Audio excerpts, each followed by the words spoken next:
Olá, tudo bem? Vamos falar mais sobre estrutura organizacional, falar sobre alguns conceitos e algumas características que vão estar na sua prova. Então, a gente tem que lembrar que a estrutura organizacional é justamente um instrumento que vai definir uma série de componentes dentro da organização, né? Dentro de uma empresa, dentro de uma indústria. Então, a estrutura organizacional, ela vai justamente definir responsabilidade, vai definir autoridade, definir linhas formais de comunicação. Mas, professor, a estrutura organizacional serve para quê? Serve justamente para organizar os recursos dentro de uma empresa, dentro de uma indústria, para que ela alcance os seus resultados. Então, eu posso afirmar que a estrutura organizacional, ela faz parte da função organização dentro do processo administrativo. Então, vamos lembrar que o processo administrativo, dentro do estudo de administração, ele é composto por funções administrativas. Você se lembra? Quais são essas funções? É o velho PODC, né? Planejar, organizar, dirigir e controlar. Planejar, onde eu vou definir metas, vou definir objetivos e vou traçar planos de ação para alcançar esses objetivos. Organização, que é justamente a alocação de recursos, a divisão de trabalho, a definição de tarefas, definição de responsabilidades. E é justamente na função organização que nós temos a definição de uma estrutura organizacional. E aí, só para fechar o nosso processo administrativo, nós também temos a função de direção e a função de controle. Função de direção está relacionado com a coordenação de esforços. Esforços de quem?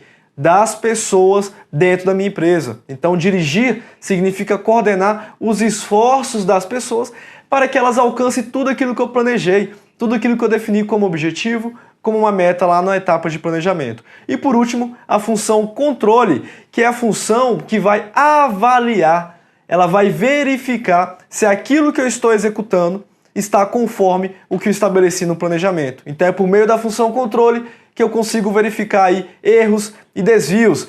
Mas o foco aqui da nossa videoaula é a função organização, porque dentro da função organização eu vou ter a nossa estrutura organizacional. Como que eu vou estruturar a minha organização para que ela execute da melhor forma possível aí as atividades e desempenhar tudo aquilo para alcançar os objetivos, ok? Então acompanhe na tela.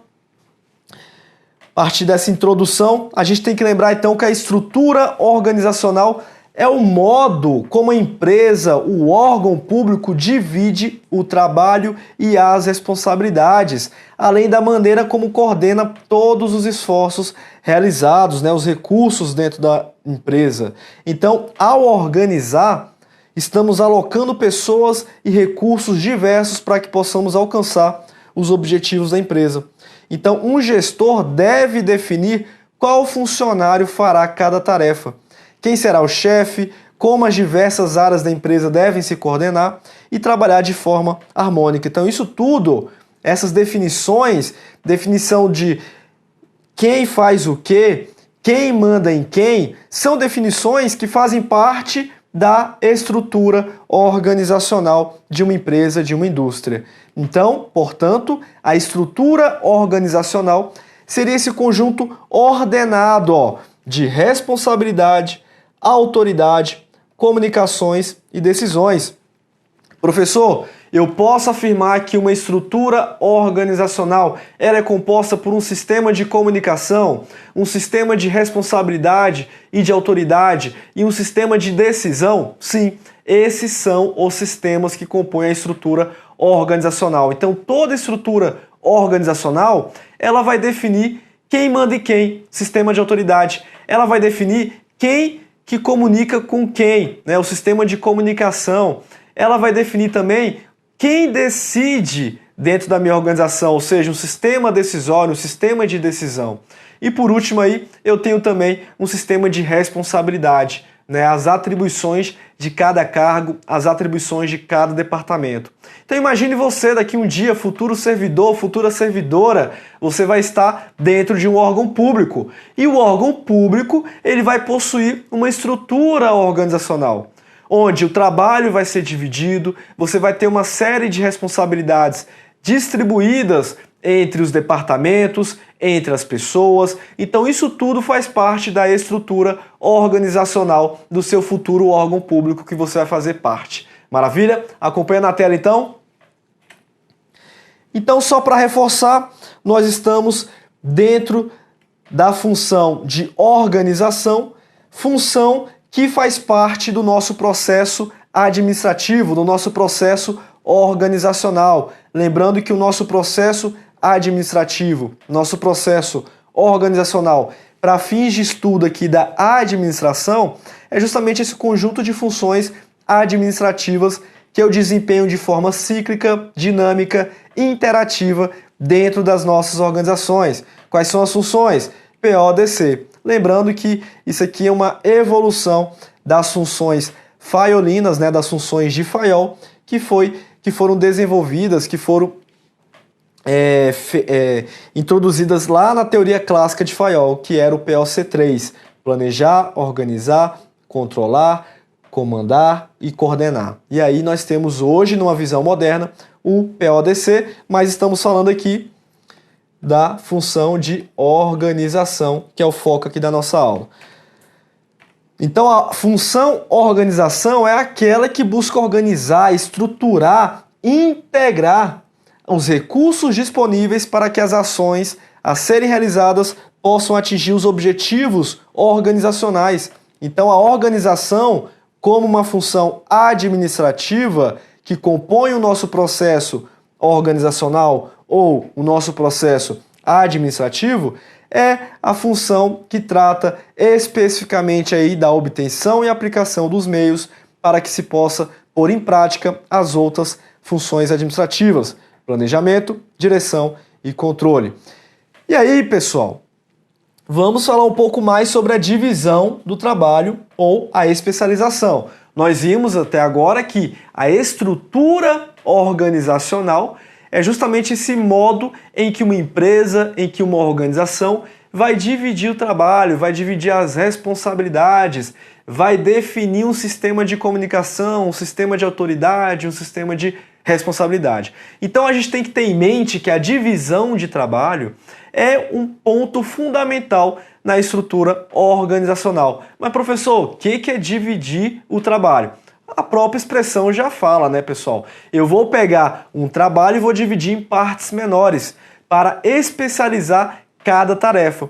Então, eu vou dividir algo maior em partes menores para fins de eficiência, para fins de otimizar os nossos recursos dentro das nossas organizações. Então, acompanha na tela. Então, normalmente, nenhum empregado de uma empresa consegue realizar todas as tarefas necessárias para que esta funcione. Então, cada um conhece apenas parte do trabalho total. Então, aqui fica uma dica. Divisão de trabalho é uma especialização. Eu vou pegar um trabalho complexo, vou dividir em partes menores e vou atribuir isso a cada pessoa dentro da nossa organização. Por favor, não confundam divisão do trabalho com departamentalização.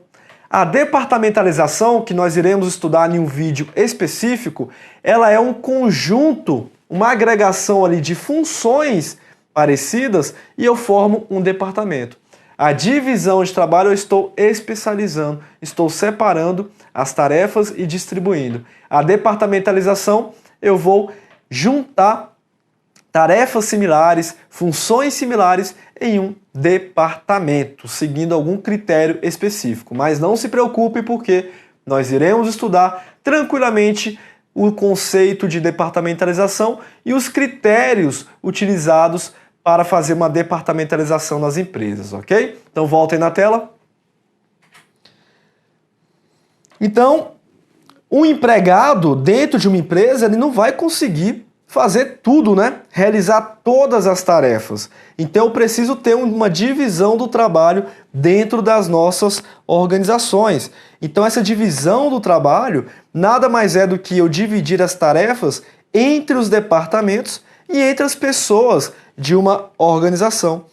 Então, de acordo com Sobral, a especialização do trabalho é o grau em que as tarefas são divididas e padronizadas para que possam ser aprendidas e realizadas de forma relativamente rápida por um único indivíduo em uma dada organização, ou seja, buscar aí a eficiência dentro da organização. Com a divisão de tarefas, as pessoas podem focar somente em algumas atividades. Fazendo isso, o profissional consegue se especializar naquelas atividades e estudar como pode executá-las melhor dentro da empresa, dentro da organização. Então, o especialista tende a ser mais eficiente do que um trabalhador normal, né? Um trabalhador que faça de tudo dentro da organização. E aí a divisão do trabalho proporciona então a melhoria da eficiência dos trabalhadores, porque cada trabalhador vai focar em uma parte do todo, em uma tarefa específica, perfeito? Só que tem um porém, né? A especialização, ela também pode trazer aí, pode ser um fator negativo quando feita em excesso. Se o foco do trabalhador é muito pequeno, a motivação pode cair e com isso o desempenho sair prejudicado, né? O trabalho ficaria muito repetitivo e pouco estimulante. Uma cena desse comentário é justamente o que o Charlie Chaplin passa naquele filme Tempos Modernos, né? Porque lá tem uma grande especialização, tem uma grande divisão do trabalho e o Charlie Chaplin fica apenas com a atividade de apertar parafuso. Então aquilo fica tão repetitivo que ele acaba atraindo aqueles movimentos para o resto do dia, né? E ele acaba ficando infeliz ali no resto do seu dia. Então, a especialização do trabalho ou a divisão do trabalho é algo bom para a organização, porém eu não posso utilizar em excesso, né? Porque isso pode prejudicar aí a motivação, o engajamento das pessoas nas atividades, ok? Voltem na tela. Então, se essa especialização for feita de forma exagerada, isso pode ser contraproducente, porque o funcionário ficará desmotivado. E aí eu trouxe uma questão bem tranquila para a gente aplicar esse nosso conhecimento. A divisão do trabalho, cuja finalidade é produzir mais e melhor, com o mesmo esforço, é a maneira pela qual um processo complexo pode ser decomposto em uma série de tarefas. E aí, pessoal, questão bem tranquila, né?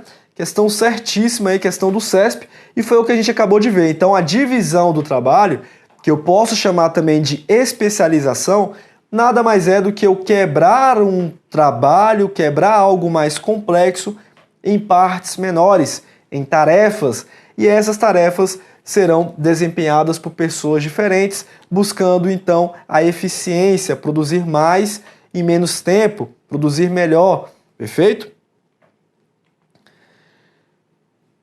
Maravilha, vamos avançar então nos conceitos. Dentro de estrutura organizacional, vamos falar um pouquinho de organograma.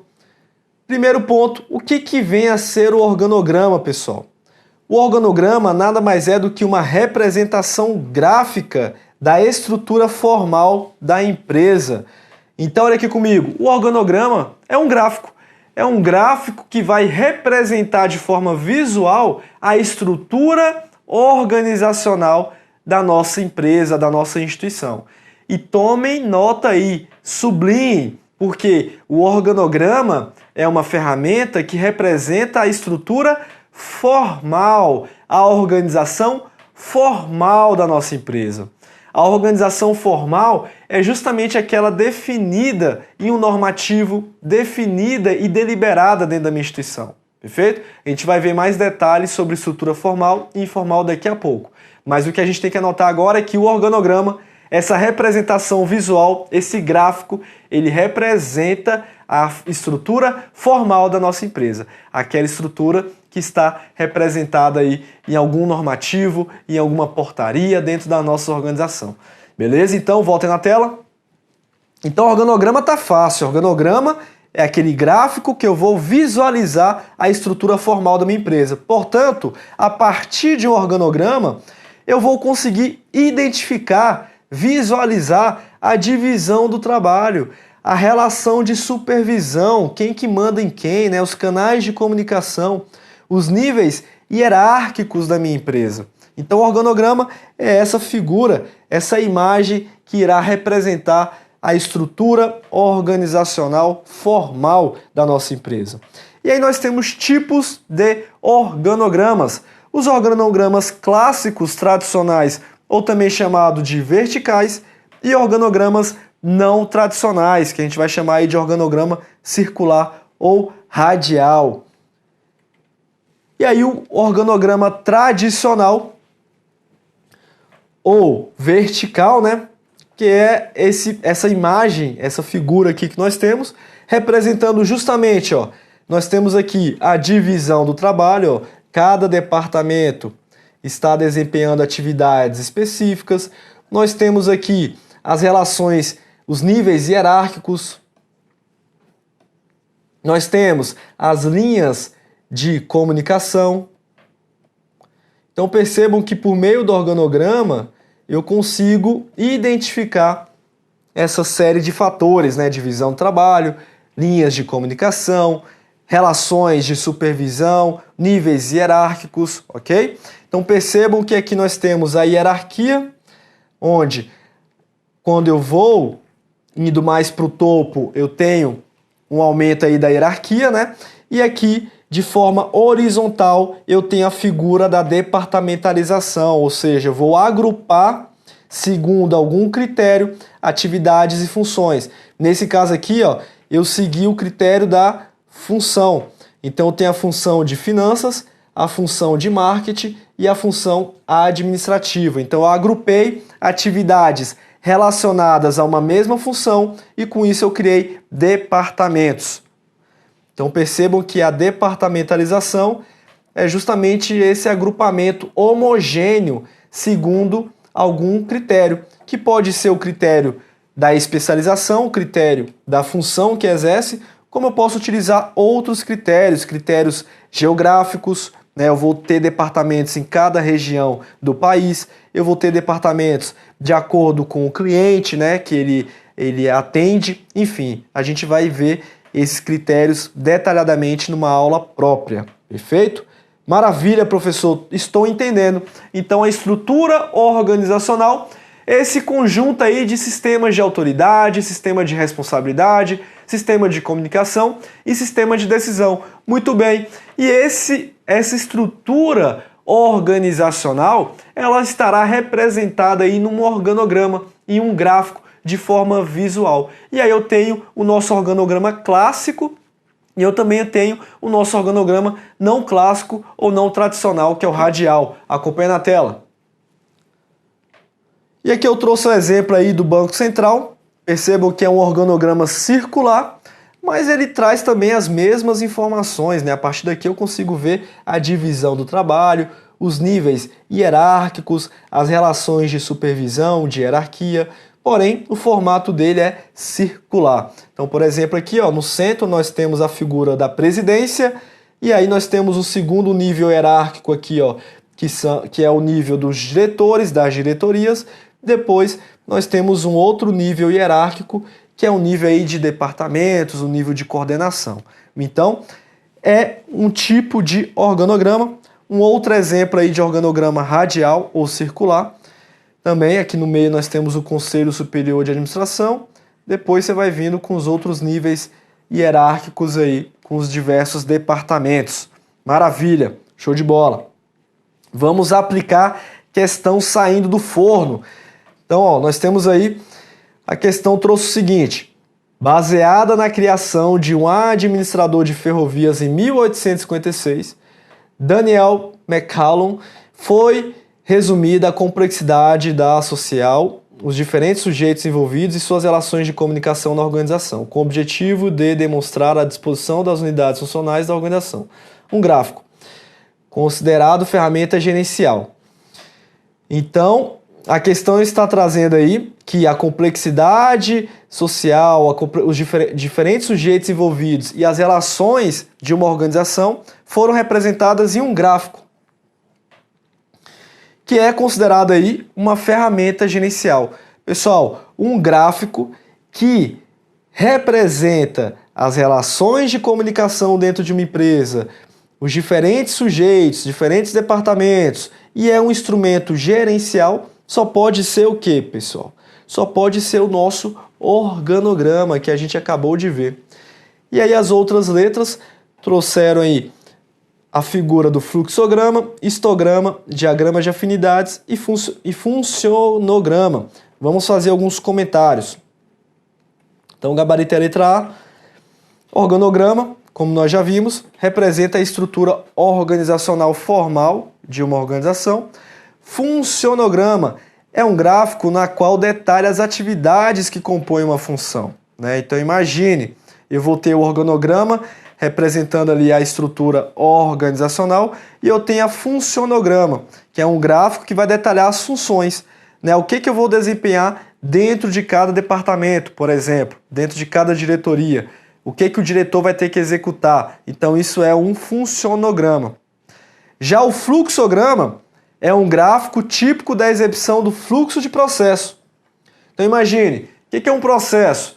É um conjunto de atividades interrelacionadas que eu vou executar de maneira contínua, de maneira rotineira. Então, eu vou representar essas atividades que eu vou executar de maneira rotineira em um fluxograma. Então, o fluxograma é a representação gráfica de um processo, perfeito? Não confundam organograma com fluxograma, porque muitas bancas tendem a fazer essa pegadinha aí bem básica e você já é um aluno aí experiente, um aluno atento, que não vai cair nessa pegadinha. Volta na tela. E temos também a figura do lotaciograma. É o gráfico ou instrumento de organização que se destina a fornecer uma visão exata da disposição dos recursos humanos no seio da instituição. Pessoal, lotaciograma está relacionado com lotação, onde que aquele servidor, onde que aquele funcionário está lotado, onde que ele está alocado. Então o lotaciograma tem essa função aí de mostrar, mapear onde os servidores, onde os funcionários, os empregados estão lotados, estão alocados, ok? Então voltem na tela, vamos avançar para mais um conceito, um conceito que nós já falamos aqui por alto, que é o conceito de estrutura formal. O que vem a ser estrutura formal e as suas principais características? Então, a estrutura formal, pessoal, é a estrutura oficial de uma instituição, de uma empresa, de uma organização. É aquela estrutura representada por meio do organograma, como nós acabamos de ver. E aí, por meio de uma estrutura formal, eu vou conseguir identificar os departamentos, os cargos, a definição das linhas de autoridade e de comunicação entre os departamentos e os cargos envolvidos. Então, por meio da estrutura formal, eu vou verificar a divisão do trabalho, cargos e títulos mostram quem faz o que dentro da empresa. Eu vou identificar as relações de supervisão, ou seja, as linhas mostram quem reporta a quem. Eu vou ter também os canais de comunicação formal, que é justamente as linhas mostrando aí os canais de comunicação, as subdivisões e os níveis hierárquicos. Então, para não restar dúvidas, estrutura formal é aquela oficial, é aquela definida ali no organograma, é aquela definida ali no ato normativo, no regimento interno, perfeito? É aquela estrutura oficial. E organização informal, professor, o que é isso? A organização informal é aquela organização que nasce de forma espontânea a partir das relações entre as pessoas, a partir do relacionamento interpessoal. Então imagine você daqui um dia, lá no órgão público, tomou posse. Você vai ocupar um cargo dentro do órgão público. Esse cargo foi definido aí no regimento interno, numa portaria, está definido aí em um organograma, perfeito? Isso é a estrutura formal. Porém, você tem uma relação de amizade com um colega lá do outro departamento. Isso aqui faz parte da organização informal, perfeito? Então, voltem na tela. Então, estrutura formal é aquela estrutura oficial, aquela estrutura deliberada que está sendo representada por meio do organograma. Já a estrutura informal, ela não está aparente, visível em nenhum gráfico da empresa, em nenhum relatório. Ela é formada pelos diversos relacionamentos não oficiais existentes na organização, que foi como eu disse, as amizades entre os membros mais antigos, as afinidades. Então, ela surge por meio desse relacionamento interpessoal dentro da organização, de forma espontânea, ok? Então percebam que não existe instituição que não tenha uma estrutura informal. Ela é derivada da nossa condição humana, da nossa condição de socializar, né? de ter relações sociais em um determinado contexto. Então, a organização informal ela vai existir em qualquer organização. Professor, a organização informal influencia na nossa organização formal? Pode influenciar, perfeito? Então fiquem atentos aí na hora da prova. Voltem na tela. Vamos em frente. Simbora. Próximo conceito relacionado aí à estrutura organizacional. Pô, legal, professor. Estou entendendo esse conteúdo, né? Então, estrutura organizacional. Olha aqui comigo. Estrutura organizacional está dentro da função organização da empresa. Ela vai organizar aí os recursos, definindo responsabilidade, autoridade, comunicação, processo decisório. Essa estrutura que vai definir esses subsistemas estará representada em um gráfico chamado de organograma. Esse organograma representa apenas a estrutura formal, que é aquela estrutura definida na norma, definida oficialmente. E vamos agora entender um pouco mais sobre essa cadeia de comando. Voltem na tela. A cadeia de comando de uma organização mostra basicamente quem manda e quem. Pronto, pessoal. Fácil. Cadeia de comando. Quem comanda, ok? Ou seja, descreve as linhas de autoridade, desde a cúpula da empresa até o seu nível mais baixo. Então, a cadeia de comando de uma organização é uma linha de autoridade que liga a cúpula mais alta, né, aos níveis mais baixos da organização. Demonstra quem é subordinado a cada chefe. E é um conceito derivado da unidade de comando. Professor, o que significa unidade de comando? Olha aqui comigo. Lá na teoria clássica de Fayol, na evolução do estudo da administração, nós tivemos Fayol, que era um teórico e que desenvolveu a teoria clássica. Nessa teoria de Fayol, ele estabeleceu 14 princípios gerais de administração. 14 princípios gerais que se aplicavam ali no dia a dia do administrador dentro das empresas, dentro das organizações. E aí, dentre esses 14 princípios gerais de administração, nós tínhamos o princípio da unidade de comando. O que é unidade de comando? Eu tenho que me reportar a apenas um único chefe. Ok? Então, sempre vou ter um chefe para me reportar. Um único chefe ali que eu vou reportar as atividades ou reportar ali a comunicação. Então, percebam que a cadeia de comando, ela decorre dessa unidade de comando, porque eu vou ter, por exemplo, um presidente, depois eu vou ter ali um diretor, depois eu vou ter ali um coordenador e eu vou ter ali a nossa cadeia de comando, decorrência aí do princípio da unidade de comando. Perfeito? Volto na tela. Então, por exemplo, eu tenho aqui um organograma clássico e eu tenho aqui os níveis hierárquicos. Então, percebam aqui a nossa cadeia de comando. Ó. Eu tenho o presidente, que manda em tudo. Depois eu tenho a figura aqui do diretor financeiro, que vai estar subordinado ao presidente e que vai comandar aqui o gerente de cobrança, o gerente de crédito. Beleza? Então, essa é a cadeia de comando. Quem manda em quem dentro dessa organização aqui simbólica. Show de bola! E vamos resolver aí uma questão para aplicarmos o que a gente acabou de aprender. Questão aí, 2017. A estrutura organizacional compreende a disposição das diversas unidades que compõem uma instituição.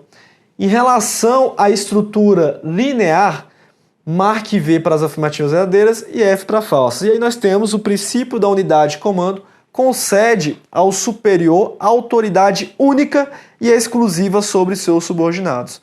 É exatamente isso, pessoal. Gabarito aí, certíssimo. Então, unidade de comando é justamente eu ter aí uma única autoridade, perfeito? Sobre aí os subordinados. Eu vou ter um único comando, uma única diretriz dentro da minha organização.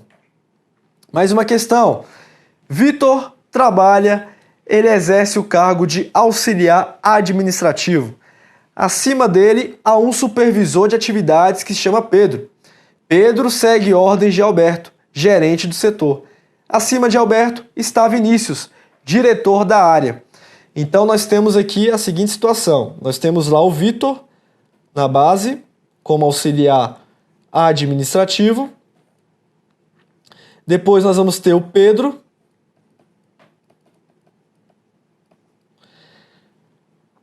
E Pedro, acima de Pedro, nós vamos ter aqui o Alberto.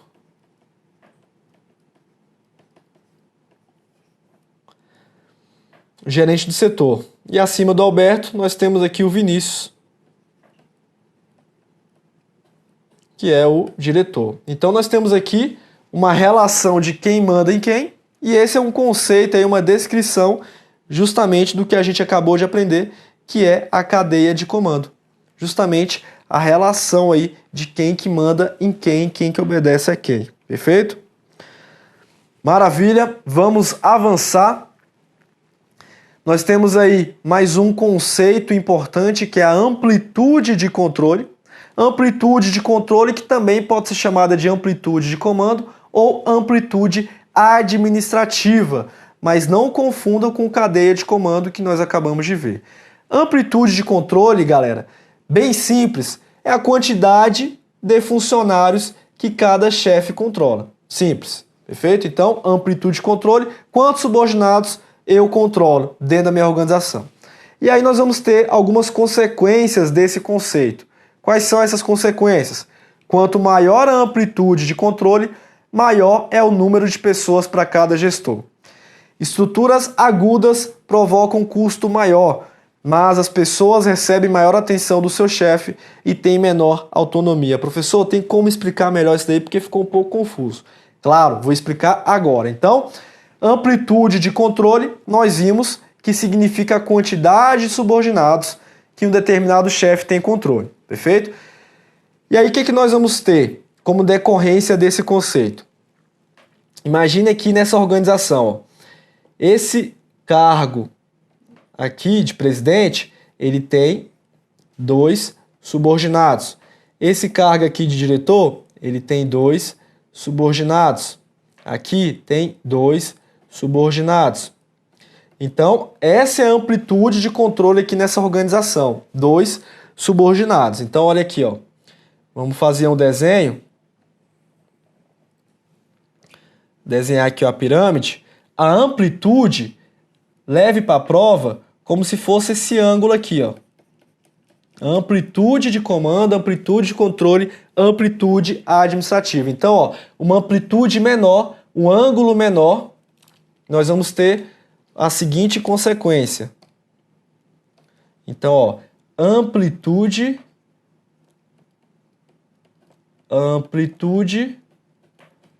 baixa.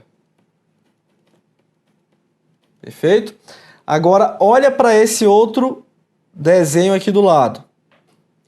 Eu tenho aqui um cargo, só que com 1, 2, 3, 4, 5, 6, 7, 8, 9 subordinados. Olha o que vai acontecer com a organização dele. Ó. Olha o ângulo aqui. Ó. O ângulo é bem maior, né? Ou seja, a amplitude ali... Aqui nós temos uma amplitude alta. Amplitude alta. E aí, qual a consequência do grau de amplitude para a estrutura organizacional? O que nós temos aqui, a consequência? Ó? Então, amplitude de controle baixa ou amplitude de controle menor, nós vamos ter mais níveis hierárquicos dentro da minha organização. Ou seja, eu vou ter estruturas altas. Estruturas altas ou estruturas verticalizadas. Já quando eu tenho uma amplitude de controle maior, ou seja, uma maior quantidade de subordinados abaixo de um cargo, nós vamos ter uma amplitude alta e vamos ter uma estrutura baixa ou uma estrutura achatada. Essas são as consequências, perfeito? Então, numa estrutura baixa, eu tenho uma amplitude alta e eu tenho aí menos níveis hierárquicos. E aí, pessoal, só uma curiosidade, muitas vezes a organização, buscando reduzir custos, ela acaba excluindo alguns níveis hierárquicos num processo que a gente chama de downsizing,